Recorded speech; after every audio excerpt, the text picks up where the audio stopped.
Something inside you has been tugging at your heart, insisting that the next wave of blessing isn't just some minor improvement. It's a radical overflow that will surpass your highest expectations. You've prayed through desperation, and God heard every cry. This time, just enough isn't on the table. You feel it, right? Something beyond your imagination is about to burst forth. Stay in and watch for at least 12 minutes to prove your preparation. Right now, hit like, subscribe, and comment 77 to let the universe know you're open. Then, in your own genuine words, leave a second comment, ready for what's next. Doing that sparks immediate benefits and unleashes a brand new season of growth. Chapter 1. He lingered in survival mode for far too long. You paced the same few square feet of your life's battlefield, certain you had no choice. Every day you told yourself it was enough just to make it through, pay the bills, keep the peace, handle your burdens alone. The notion of living beyond your means or claiming more than the bare minimum felt selfish. After all, you'd come to believe that wanting a better life might bring disappointment. So you rationed your dreams like water in a drought. The constant tension, a swirl of worry, heartbreak, and exhausted endurance became your norm. One day, you realized you'd adapted to just getting by. Childhood hopes you once nurtured, visions of traveling, leading, or creating, had blurred into illusions.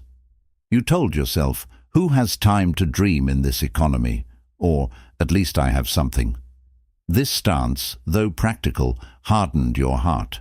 Whispered guilt threatened you whenever you dared to imagine a bigger stage, yet you couldn't ignore the subtle voice within that declared, "You're meant for more. You're chosen to show how God can transform a life from scarcity to abundance." Even then, you stumbled on limited breakthroughs, a small raise, a temporary relief in family drama. But those glimpses never fully satisfied your deeper hunger. You felt like a wanderer in the desert who briefly tastes water but remains miles from an oasis. Each fleeting relief reminded you that your soul wasn't created to settle. Yet external voices hammered home the idea that craving more was either unrealistic or vain, so you pinned your hopes on an indefinite future, repeating the mantra, "Someday, maybe." But survival mode has an expiration date for the chosen ones. God doesn't mold you with such vision and empathy, only to watch you wither in a cycle of mere existence. That's why tension in your spirit grew. You began to reject the idea that life must always be a balancing act of just enough money, just enough emotional stamina to keep from collapsing. You recognized that trying to be content with less is different from being resigned to crumbs. And if you recall the countless prayers you lifted up, you sense they can't all remain unanswered. Now, you feel the cracks forming in that survival shell, a restlessness intensifying each day, urging you to step beyond old boundaries. The status quo that once demanded all your energy now seems too tight, like you've outgrown your environment. And in that realization, the universe stirs to confirm, no, you're not delusional. Yes, you can break out. This moment stands as your official alarm bell, time to exit a loop of just scraping by. That's how you reached the threshold of overflow, the heartbreak you endured, the tears of frustration, and the knowing dissatisfaction all converge into motivation for the next leap. You want more than a half-filled cup. You want it brimming until it spills over. This isn't vanity. It's your birthright as a chosen soul. You didn't come to earth with glorious spiritual gifts, only to starve in the wilderness. Indeed, you came to flourish, to demonstrate that a God-touched life can manifest beauty, health, abundance, and grace that no adversity can quench. And once you cross that line between scraping by and living in fullness, you'll see that your entire perspective on scarcity was just a stepping stone to unstoppable blessings. Chapter 2. You've already paid the price in tears and trials. You remember every heartbreak with vivid detail, those nights you begged God for relief, the days you masked fear with forced smiles. You've walked through emotional fires that tested your heart's capacity. Some questioned why you kept your faith after so many dead ends. But you persisted, forging resilience from each letdown. Pain shaped you, and ironically, that shaping was no accident. Each tear etched a deeper reservoir in your soul, priming you to hold more once the blessings began to pour. Think of the countless times you lost something precious, a job, a friendship, a dream. Each loss chipped at your confidence, but it also pried open your spirit to rely more on divine intervention. Meanwhile, the world saw your repeated heartbreak and judged it as a sign you were off course. In reality, those heartbreaks refined your spiritual antenna. You emerged able to detect insincerity, illusions, and wasted effort. That's precisely how your trials prepared you for a level of abundance that demands keen discernment. Even physically, you may have endured sickness or stress-induced ailments that forced you to slow down. Yet, in those forced rests, you discovered hidden layers of your inner strength. You realized that hustle culture without spiritual grounding only sapped your vitality. The universe used your physical limitations to show you that your true power doesn't hinge on frantic labor, but on purposeful alignment with God's plan. Each health crisis became a teacher, guiding you to a calmer, more centered approach to ambition. Simultaneously, you confronted family or generational baggage. Perhaps your relatives clung to limiting beliefs, telling you you'd never break free from a certain life pattern. You saw these mental cages hamper their progress, and at times you felt the same bars close around you. Overcoming that required more than logic. It demanded spiritual warfare, prayer, and a soul-level commitment to not repeat those cycles. As you chipped away at generational curses, you discovered an inner hero's resolve you never suspected. That exact resolve stands as your golden ticket to managing the overflow that's on its way. Of course, in the thick of it, you likely asked, "Why so many tests, God?" The answer? You carry a destiny that requires unstoppable faith. Trials were the forging fires. Without them, you might have mishandled a blessing of this magnitude. You'd have wasted your overflow on ephemeral pursuits, or let the opinions of others sabotage your path. Those who breeze through life untested may appear lucky, but they often crumble when storms arise. Not you. You faced storms head-on, building a foundation that can bear the weight of 1,000 blessings. That's why your tears are not worthless currency. Each drop was an investment, paying down karmic debts, building your empathy for others, and calibrating you to hear divine direction more clearly. Now, you're poised to step into a realm where every single adversity you endured metamorphoses into spiritual equity. That reservoir, once filled with sorrow, now stands ready to overflow with peace, resources, love, and creative energy. This unstoppable blessing is your spiritual back pay, more lavish and more liberating than you dared to hope, and you know it wasn't random. You earned this resilience and capacity in the crucible of your toughest ordeals. Chapter 3. You must recognize that it's bigger than just your needs. You imagine that once your cup overflows, you'll finally address all your personal gaps. Better living conditions, a stable financial cushion, or a healthier work-life balance. Indeed, that's part of it. But the universe rarely orchestrates a surplus for mere self-indulgence. Your overflow also comes with a calling to extend support, to break chains for others, to shift atmospheres in your community. This is the difference between a fleeting stroke of luck and a sustained move of God's hand. You feel it in your bones. You weren't chosen just to be comfortable. Something stirs you about people's suffering, lack, oppression, cynicism, and you sense your overflow can ripple outward, lifting not just you, but also those still stuck in gloom.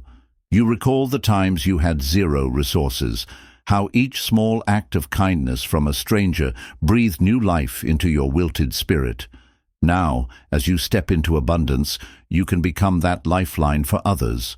And ironically, sharing your blessings won't deplete you. It amplifies the cycle of reciprocity that keeps your cup refilling infinitely. The key, though, is to be strategic. God doesn't ask you to scatter your resources blindly. He wants you to be wise, guided by the Holy Spirit or your inner discernment, so you invest in the right soil. Just as you weed out manipulative energies that only seek to drain you, you must identify genuine needs from potential leeches. Choose the people, causes, or projects that resonate with your higher mission.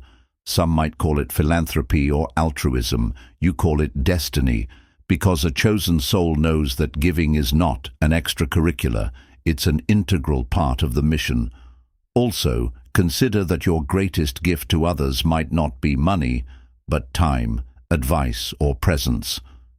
People starve for hope, for an example that defies cynicism. By living openly, sharing the scars that shaped you and the faith that sustained you, you become a walking blueprint for those who have lost direction. When you mention how you overcame heartbreak or a massive financial slump, hearts pick up, trusting they too might replicate that shift. In that sense, your overflow is not just material, it's also story, testimony, and mentorship. At times you might wrestle with guilt, feeling unworthy of such bounty. But chosen ones must cast that aside quickly, recognizing that unworthiness cripples generosity. Instead, stand in the confidence that if God invests blessings in you, it's because He expects dividends for the broader community. Each act of generosity or leadership becomes a spiritual multiplier. The more you give from a place of authenticity, the more channels open for your blessings to keep flowing. Scarcity mindsets evaporate. You sense that resources truly are infinite in the universe's design. And let's be honest, this new territory will challenge you.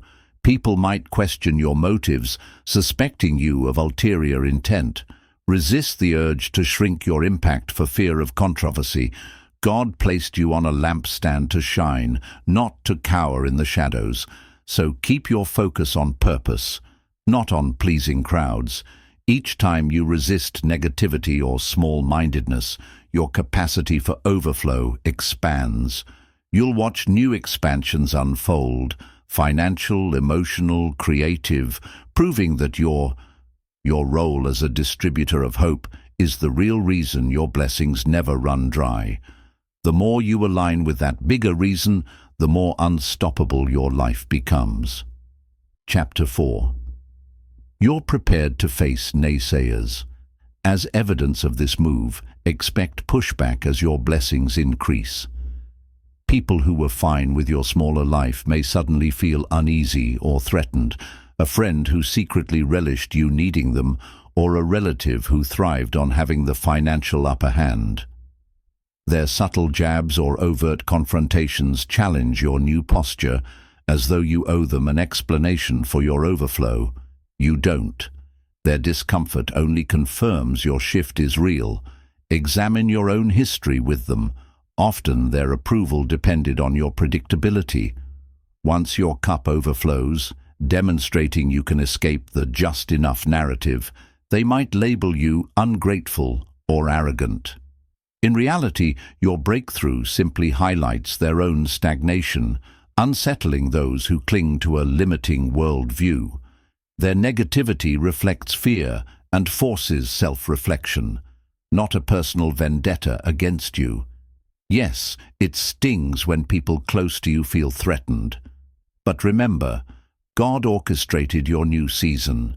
You're not obligated to remain small so they can feel secure.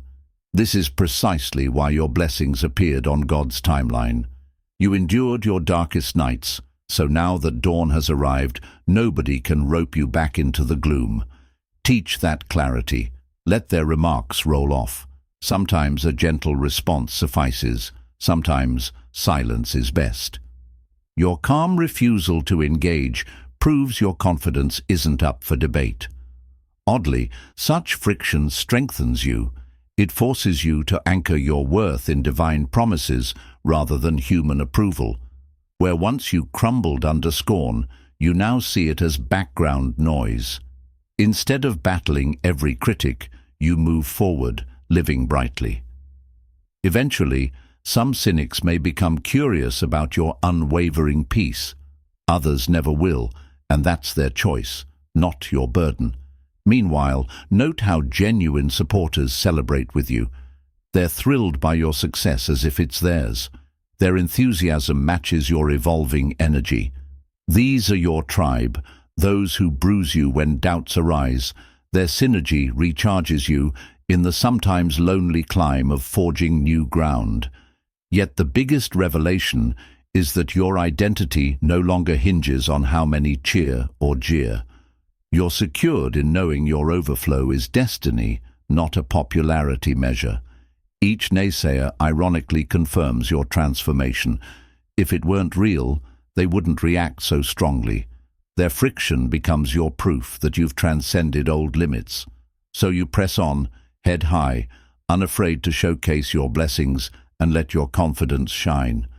This is how you continue making an impact in a world hungry for a living example of unstoppable hope.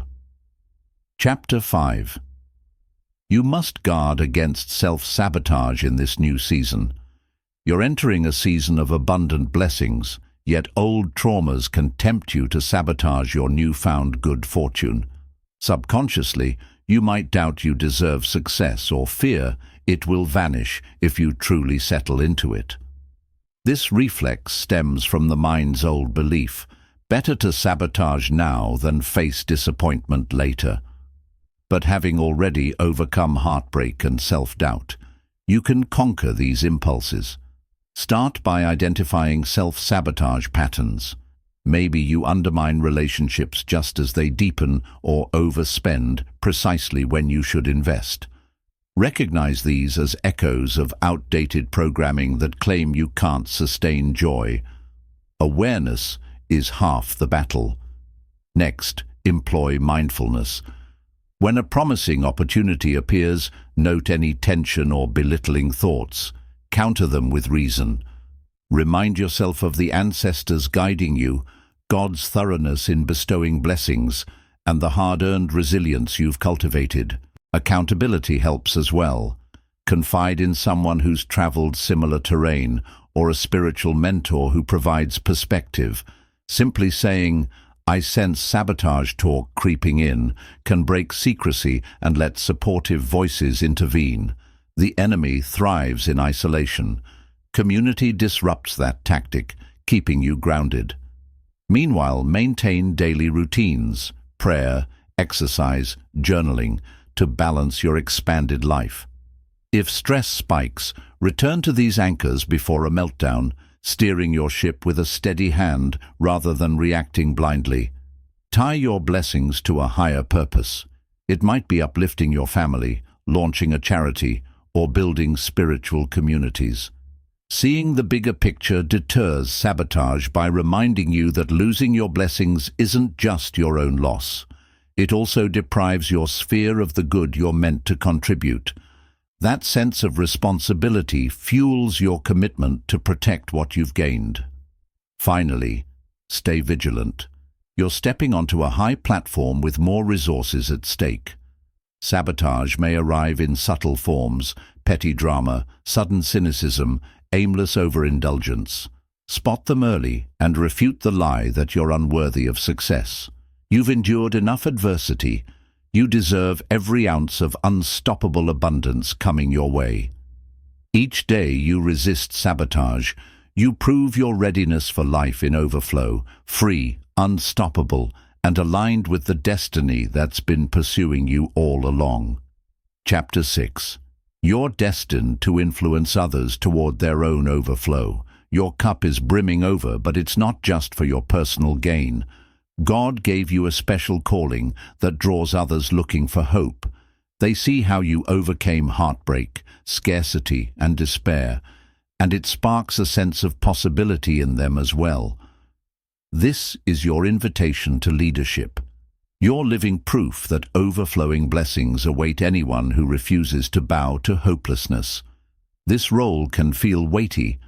Some prefer to keep blessings private, but spiritual principles suggest that withholding your story can stunt the flow of blessings. Embracing your testimony doesn't require disclosing every detail, just enough for people to sense that determination plus divine guidance can yield extraordinary results. Cynics may call it boasting, but your true audience is those longing for a genuine role model who's both victorious and real. You'll attract a spectrum of seekers. Some only want shortcuts, others truly crave freedom from their limitations. You can't fix them all, but you can share truth. Let them know your journey wasn't instantaneous or tear-free. Emphasize the synergy of prayer, practical effort, and unwavering faith. If they lack true commitment, let them wrestle until they find conviction. No chosen one forces salvation on the unwilling. You might feel unqualified to lead. That's good. Humility keeps you authentic, and your past struggles feed your empathy. God rarely picks those untouched by failure. Your sympathy for others' battles is precisely what makes your influence genuine, not an error-free record. Show people you're still growing, that you continue to aim higher. Authenticity resonates more than any polished facade. Bleeding from your overflow also means defending your own wellspring. Boundaries matter, perhaps more now than ever. If you pour into others without replenishing, burnout threatens. Make time for solitude and safeguard your spiritual rhythms. This keeps your own reserve full, ensuring you can give from abundance rather than depletion. Ironically, the more you share sincerely, the more blessings replenish your cup, fueling a cycle of continuous growth and purpose. Ultimately, influencing others is a natural extension of your blessings. You needn't become famous or hold a formal title. Even helping one life can create a domino effect, reflecting the core of chosenhood. You're a catalyst for hope, living proof that hardship doesn't define destiny. People see a breakthrough and realize they can rewrite their own stories. As they progress into their own overflow, you witness a collective shift, from the barrenness of dead dreams to the lush greenery of realized potential. It all began with your resolve to press on, keep believing, and let God fill your once empty cup to overflowing. Chapter 7. You are now fully set for an overflow that redefines your future. You've realized that survival mode no longer suits you. You carry ancestral prayers, have fortified your boundaries, and conquered self-sabotage. You're ready to lead by example. Now, cosmic alignment is set, God's favor undeniable, and your spirit stands firm. Breathe in the magnitude. Your cup will not merely fill, it will overflow, touching every part of your life with blessings that obliterate old constraints. Once, you tiptoed through tension, terrified of shattering your fragile normal. Now, a profound peace radiates from you despite obstacles. Challenges still arise, but you tackle them with unstoppable momentum. Relationships that once drained you lose their grip. Financial worries become chances to invest, do good, and grow. Personally, your self-image, once battered by others' opinions, now rests in the certainty that you're chosen, your destiny shaped by the divine. This shift isn't fleeting. Once you step into overflow living, slipping back into survival mode becomes unlikely. Hard-earned lessons of heartbreak and betrayal stay etched in your soul, preventing wasteful living and fueling daily gratitude for the divine plan. You refuse to ignore spiritual nudges or romanticize toxic ties. Though fear may still appear, you recall the trifecta that guided you here: solid faith, dedicated work, and unwavering boundaries. In the coming weeks or months, you'll see expansions where you once saw dead ends. Your confidence magnetizes ideal allies. Surprise financial boosts fuel your ventures, and emotional healing opens richer bonds that restore your trust in humanity. Each blessing sparks another, and before long, you find yourself in a brighter world than you ever pictured. The dull monotony of your past pales beside your emerging tapestry of promise. Grasp this grand design and keep pace. Embrace new leadership roles. Stay open-hearted yet wise. Give freely while never losing yourself. This balance ensures your cup doesn't just remain full, but overflows, blessing those around you without draining you. Like a perpetual river, you're endlessly replenished. None of this is chance. It's the harvest of every tear, every prayer, every conquered fear. God's promise stands fulfilled, but also calls you forward. No limit exists to the blessings He pours once you align with His will. So lift your head, look ahead, and ride the unstoppable wave toward a future more radiant than you dare to dream. This time, your cup doesn't just fill, it overflows. Remember, too, that the Watchers and your ancestors stand beside you, quietly celebrating each bold step. Their collective faith and cosmic orchestration fortify your path day by day. Every choice you make in this new season, not just big decisions but small, consistent acts of alignment, magnifies your abundance, demonstrating to all that unstoppable blessing truly belongs to those who never gave up.